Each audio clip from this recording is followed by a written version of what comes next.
அன்புமணியின் கூட்டணி பேச்சு ஒரு கூத்து நாடகம் என்று பாமக நிறுவனர் ராமதாஸ் விமர்சித்துள்ளார். விழுப்புரம் மாவட்டம் திண்டிவனம் அருகே உள்ள தைலபுரம் இல்லத்தில் இன்று ராமதாஸ் செய்தியாளர்களை சந்தித்தார். அப்போது பேசிய அவர், தன்னுடைய தலைமையில் தான் கூட்டணி பேச வேண்டும், அன்புமணி கூட்டணி குறித்து பேசுவது நீதிமன்ற அவமதிப்பு என்று கூறினார்.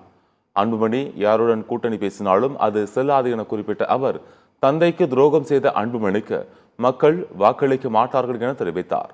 தனது விருப்பத்தின்படி அமையும் கூட்டணிதான் செல்லும், இன்னும் 2 நாட்களில் கூட்டணி குறித்து அறிவிக்கப்படும் எனவும் ராமதாஸ் கூறினார். அவர் யாரோடு போய் கூட்டணி பேசினாலும் அது செல்லாது, செல்லத்தக்கது கிடையாது.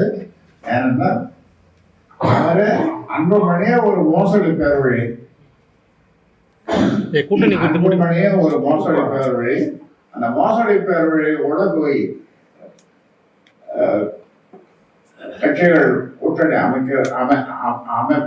அமைப்பார்களா என்பது சந்தேகம். இப்ப நேரத்தான் அந்த செய்தி வந்திருக்குது, வந்திருக்காரு. அதன் பிறகு இனிமே என்ன செய்யணுன்றது என்னுடைய மூத்த தலைவர்கள் எல்லாம் நிர்வாக குழு அவெல்லாம் கூடி அடுத்து நாம என்ன செய்யணும், இப்படி நடந்திருக்குது அப்படின்ற மாதிரி அவங்களுக்கெல்லாம் அதை சொல்லி செய்தி தெரிவிச்சு அவங்களுடைய கருத்துக்களை கேட்டு தான்